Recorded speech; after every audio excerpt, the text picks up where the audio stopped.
চাণক্যের নীতি ১০ জন বিপজ্জনক ব্যক্তিকে চিহ্নিত করা। বন্ধুরা, এই পৃথিবীতে অনেক ধরনের মানুষ আছে, কিন্তু তাদের মধ্যে কিছু লোককে চিনতে পারা এবং তাদের থেকে দূরে থাকা অত্যন্ত গুরুত্বপূর্ণ। আমাদের জীবনে এমন মানুষ থাকা আমাদের ধ্বংসের দিকে নিয়ে যেতে পারে। মহাভারতে সকল ধরনের মানুষের কথা উল্লেখ আছে, আর আচার্য চাণক্য স্পষ্টভাবে বলেছেন যে আমাদের কোন কোন লোকদের থেকে দূরত্ব বজায় রাখা উচিত। তা সে আপনার অফিস হোক, আপনার পাড়া হোক, অথবা আপনার আত্মীয় স্বজন এবং পরিচিতজন, আমরা সকলকেই চিনি। ভ্রমণের সময় বা অনুষ্ঠানেও আমরা নতুন নতুন মানুষের সাথে দেখা করি। এই ধরনের অনেকেই আমাদের জীবনে অল্প সময়ের জন্য আসে এবং তারপর চলে যায়। কিন্তু কিছু মানুষ আছে যারা গভীর, এমনকি কখনো কখনো নেতিবাচক প্রভাব ফেলে। আমাদের জীবনে দুই ধরনের মানুষ থাকে। একজন যারা ঝড়ের মতো আসে এবং সবকিছু ধ্বংস করে দেয়, আর অন্যজন যারা বিধ্বস্ত জীবনকে সুখে ফিরিয়ে আনে। কিছু মানুষ আছে যারা তোমার বিশ্বাস এবং শান্তি কেড়ে নেয়, তোমাকে বিধ্বস্ত করে। সত্য কথা হলো, যদি তুমি মানুষকে বিচার করতে না শেখো, তাহলে প্রতিটি পদক্ষেপে তোমার সাথে বিশ্বাসঘাতকতা করা হবে। কিন্তু এর অর্থ এই নয় যে তোমার নিজেকে সবার থেকে দূরে সরিয়ে রাখা উচিত। কারণ যদি তুমি মানুষের সাথে যোগাযোগ করতে না জানো, তাহলে তুমি কখনোই সাফল্যের উচ্চতায় পৌঁছতে পারবে না। সাফল্যের একটি নিশ্চিত নিয়ম: যখন তুমি এগিয়ে যাওয়ার সিদ্ধান্ত নাও, তখন হাজার হাজার মানুষ তোমার জীবনে প্রবেশ করতে শুরু করে। সেই সময়ে তোমার জন্য এটা বোঝা অত্যন্ত গুরুত্বপূর্ণ হয়ে ওঠে যে কোন মানুষকে তোমার সঙ্গী করতে হবে এবং কোনদের থেকে দূরত্ব বজায় রাখতে হবে। এই দ্বিধার সমাধানের জন্য আচার্য চাণক্য বিশেষভাবে ১০ ধরনের মানুষের কথা বর্ণনা করেছেন, যাদেরকে তোমার সর্বদা এড়িয়ে চলা উচিত। যদি তুমি এই ১০ জনকে চিনতে পারো, তাহলে তোমার সাফল্যের পথ অনেক সহজ হয়ে যাবে। চাণক্য যে ১০ ধরনের মানুষকে বিপজ্জনক বলে বর্ণনা করেছেন, তাদের তালিকা কি তুমি বিস্তারিতভাবে জানতে চাও? এই ১০ ধরনের মানুষের মধ্যে প্রথমটি হল বোকা। বোকাদের চেনা গুরুত্বপূর্ণ। বোকাদের অনেক ধরন আছে। শিক্ষিত লোকেরাও বোকা হতে পারে। যদি তুমি বোকা না হও, তাহলে তাদের থেকে দূরত্ব বজায় রাখাই ভালো। অন্যথায় তুমিও ধীরে ধীরে বোকাদের মধ্যে গণ্য হবে। যদি তুমি একজন বোকাকে তোমার বন্ধু মনে করো, তাকে বিশ্বাস করো এবং তাকে গোপন কথা বলো, তাহলে সেই গোপন কথা কখনোই নিরাপদ থাকবে না। আজ লক্ষ লক্ষ মানুষ আছে যারা তাদের ব্যক্তিগত এবং পারিবারিক বিষয় প্রকাশ্যে ছড়িয়ে দেয়। তারা তাদের বিষাক্ত চিন্তাভাবনা সর্বত্র প্রকাশ করে। বোকাদের চিন্তাভাবনা অস্থির। আরও বলা হয় যে বোকাদের সাথে জ্ঞানের কথা বলা উচিত নয়, কারণ সে তা ভুল বোঝে। তুমি তার সাথে যতই ভালো ব্যবহার করো না কেন, সে যে কোনো সময় তোমার বিরুদ্ধে যেতে পারে। অতএব বোকাদের সাথে আচরণ করার সময় অত্যন্ত সতর্কতা অবলম্বন করা উচিত, এবং যদি সম্ভব হয় তাহলে এই ধরনের লোকদের থেকে নিজেকে দূরে রাখাই ভালো। যদি তুমি তাদের বিরোধিতা করো, তাহলে তুমি বোকা হবে। শিক্ষিত বোকারা সমাজ এবং জাতির আরও ক্ষতি করে। আরেক ধরনের মানুষ হল মিষ্টি ছুরি বা হেরন ভক্ত। তুমি কি সত্যিই তোমার বন্ধুদের চিনতে পারো? যদি তোমার বন্ধুদের মধ্যে এই ধরনের মানুষ থাকে, তাহলে সাবধান থাকা জরুরি। এই ধরনের মানুষদের দ্বৈত ব্যক্তিত্ব থাকে। তারা সবকিছু জানার জন্য জোর দেয়। তাদের মিষ্টি কথাবার্তা এবং কৃত্রিম হাসি লুকানো ধূর্ততাকে ঢেকে রাখে। এই ধরনের মানুষ ঈর্ষা এবং প্রতিযোগিতায় পরিপূর্ণ। তারা তোমাকে বন্ধুর চেয়ে প্রতিদ্বন্দ্বী হিসাবে বেশি দেখে। কেউ কেউ প্রতিটি খুঁটিনাটি কাজে লাগায়। কেউ কেউ মেয়েদের তাড়া করে। কেউ কেউ তাদের অহংকারকে সবকিছুর উপরে রাখে। কেউ কেউ টাকার লোভে ভরা, এবং অনেকে অযথা দাবি করে সময় নষ্ট করে।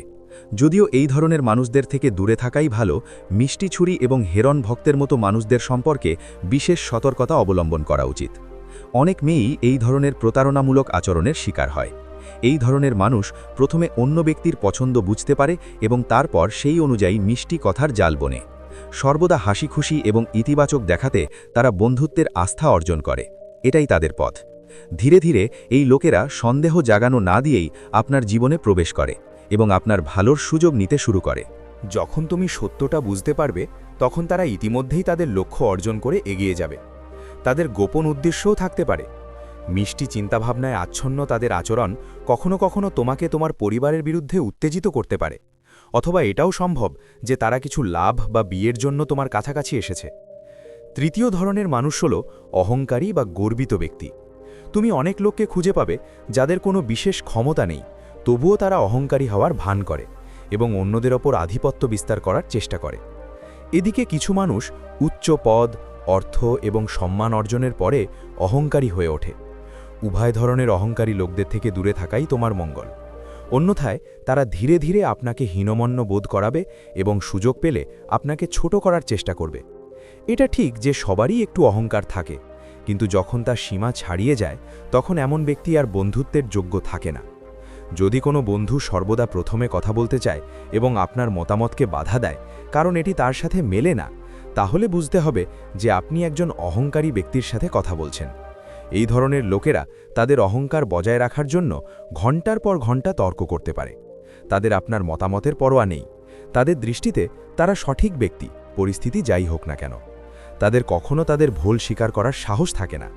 এই ধরনের লোকদের সাথে সম্পর্ক বজায় রাখার একমাত্র উপায় হল তাদের তর্কের মধ্যে জড়িয়ে পড়ার পরিবর্তে তাদের সাথে একমত হন।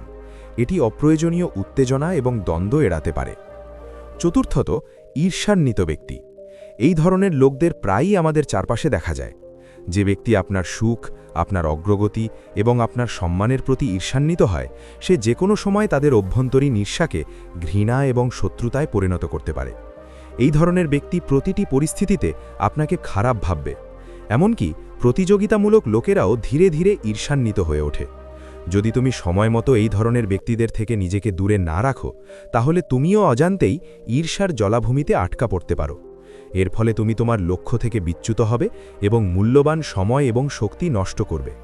একজন প্রকৃত বন্ধু হলো সেই ব্যক্তি যে তোমার অর্জনে খুশি, দুঃখিত নয়। সমস্যা হলো ঈর্ষান্বিত ব্যক্তিরা তাদের অনুভূতি প্রকাশ্যই প্রকাশ করে না। তারা বাইরে হাসতে পারে, কিন্তু ভেতরে ঈর্ষার আগুন জ্বলে। তাদের চোখ, এমনকি কখনো কখনো তাদের কথাও সেই লুকানো বিষ প্রকাশ করে। চাণক্য বলেছেন যে ঈর্ষান্বিত ব্যক্তির আগুন কখনো কমে না। এটি প্রথমে অন্যদের পুড়িয়ে ফেলে এবং শেষ পর্যন্ত নিজেকে গ্রাস করে। অতএব এমন ব্যক্তির থেকে দূরত্ব বজায় রাখা বুদ্ধিমানের কাজ। পঞ্চম প্রকার, একজন মদ্যপ। তুমি হয়তো ভাবতে পারো মদ্যপানে দোষ কি, কিন্তু মনে রাখবেন যে এই দেশে সংঘটিত বেশিরভাগ গুরুতর অপরাধ মদের প্রভাবের কারণেই হয়েছে। মদ্যপরাও অনেক রূপে আসে। যারা কৌতূহলবশত মদ্যপান করে, যারা লোক দেখানোর জন্য মদ্যপান করে, যারা আসক্ত, যারা অপরাধবোধ থেকে বাঁচে, যারা লোক দেখানোর জন্য মদ্যপান করে, ইত্যাদি। এর মধ্যে কিছু স্বাভাবিক বলে মনে হয়, আমার অন্যরা স্পষ্টতই বিপথগ্রস্ত হয়ে গেছে। তুমি নিজেও হয়তো মাঝে মাঝে তাদের মধ্যে পড়েছ, আর তোমার অনেক বন্ধু মদপান, যৌনতা এবং কাবাবের অস্থিরতায় হারিয়ে গেছে। মনে রেখো, একজন মাতাল ব্যক্তি তার জ্ঞান হারিয়ে ফেলে। তারা যে কোনো মুহূর্তে যে কোনো কিছু করতে পারে, এবং যদি তুমি সেই সময় তাদের সাথে থাকো, তাহলে তার পরিণতি তোমার জন্য ভয়াবহ প্রমাণিত হতে পারে। এমন ব্যক্তির সঙ্গ তোমাকে এমন এক ঘটনার চক্রে ঠেলে দিতে পারে, যার থেকে পুনরুদ্ধারের জন্য তোমাকে বছরের পর বছর এবং অর্থ ব্যয় করতে হবে। অতএব চাণক্যের মতে, যে কেউ তাদের পরিবার, সময় এবং অর্থকে মূল্য দেয়, তার মাতাল ব্যক্তিদের সঙ্গ এড়িয়ে চলা উচিত। কারণ সঙ্গ অবশ্যই প্রভাব ফেলে, এবং মদ্যপান সবার আগে বিচক্ষণতাকে ধ্বংস করে। ষষ্ঠ প্রকার, নেতিবাচক এবং হতাশাবাদী মানুষ। তুমি অসংখ্য মানুষ পাবে যারা তুমি যাই বলো না কেন তর্ক করবে এবং দোষ খুঁজে বের করবে। সন্দেহ, অবিশ্বাস, বিভ্রান্তি, প্রতারণা এবং ভয় তাদের মধ্যে ক্রমাগত থাকে। নেতিবাচকতা বিরাজ করে। এই ধরনের লোকেরা না দিয়ে সবকিছু শুরু করে।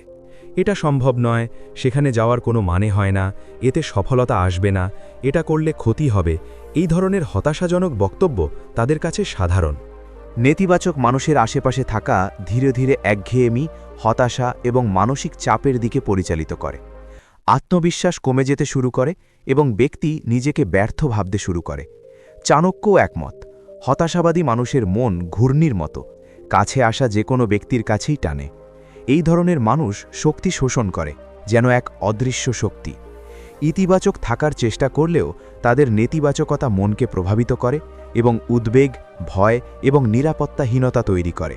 অতএব সবচেয়ে বুদ্ধিমান ব্যক্তি হল এই ধরনের মানুষদের থেকে দূরত্ব বজায় রাখা, কারণ নেতিবাচক মেলামেশা মনকে দুর্বল করে দেয় এবং লক্ষ্য থেকে দূরে সরিয়ে দেয়। সপ্তম প্রকার, ঝগড়াটে ব্যক্তি। প্রতিটি তর্ক খারাপ নয়, কখনো কখনো তর্ক এমনকি প্রয়োজনীয়ও হয়, কিন্তু কারো কারো কাছে দ্বন্দ্ব জীবনের একটি উপায় হয়ে ওঠে। তারা প্রতিটি ছোট বিষয়ে জড়িয়ে পড়তে পছন্দ করে। এই ধরনের ব্যক্তিদের সাথে কি আগুন জ্বালাবে তা ভবিষ্যৎবাণী করা কঠিন। কোন শব্দ তাদের ক্ষতি করবে এবং কখন তারা ঝগড়া শুরু করবে তা অনস্বীকার্য। চাণক্য বলেছেন যে অস্থির মনের মানুষের চারপাশে শান্তি স্থায়ী হতে পারে না। ঝগড়াটে প্রকৃতির লোকেরা আপনার জীবনকে সমস্যায় ভরিয়ে দিতে পারে।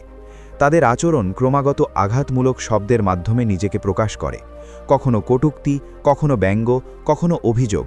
এগুলো মনকে অস্থির করে তোলে। এই ধরনের মানুষদের থেকে দূরে থাকলেই জীবনে স্থিতিশীলতা এবং মানসিক শান্তি বজায় রাখা সম্ভব। তাদের থেকে দূরত্ব আপনাকে মানসিক শান্তি অর্জন করতে, আপনার লক্ষ্যের দিকে মনোনিবেশ করতে এবং স্থির অগ্রগতি অর্জন করতে সাহায্য করে। অষ্টম প্রকার, চিরকাল দুঃখী ব্যক্তি।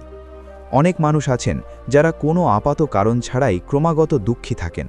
তাদের মুখ এবং কথায় হতাশা স্পষ্ট।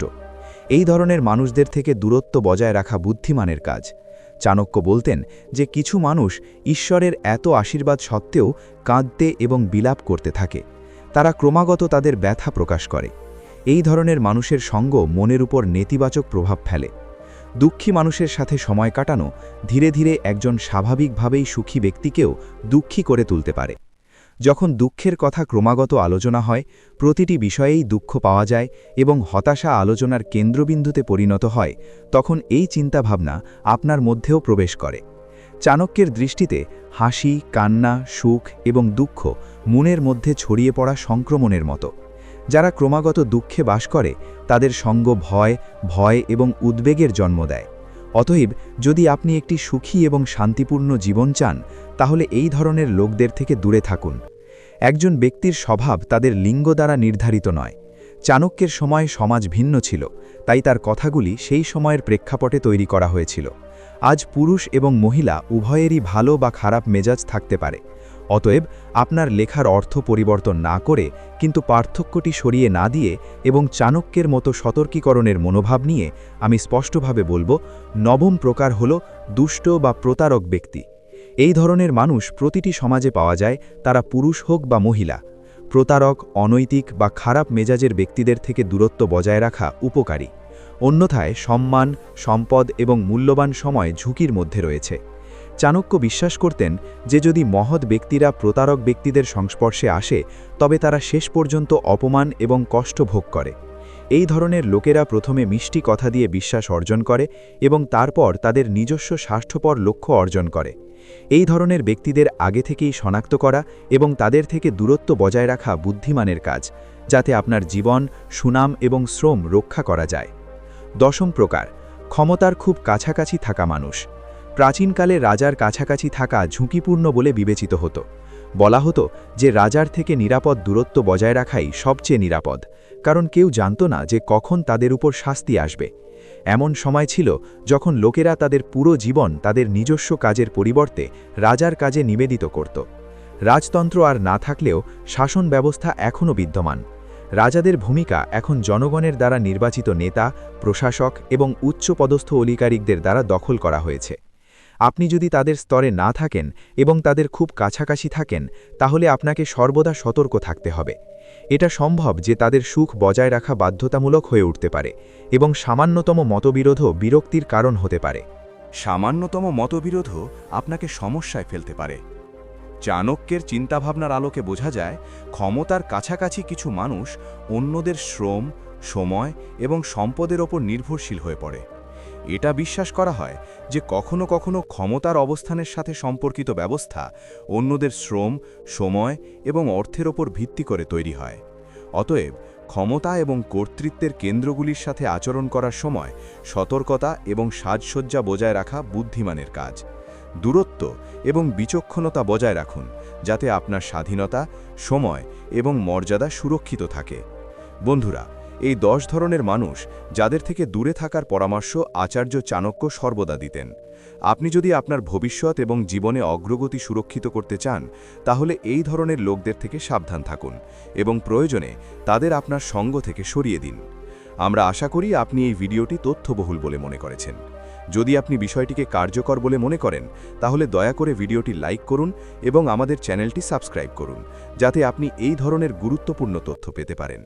এবং হ্যাঁ, এই জ্ঞানটি আপনার বন্ধু এবং পরিচিতদের সাথে শেয়ার করুন। ভিডিওটি শেয়ার করুন। আপনাকে অনেক ধন্যবাদ।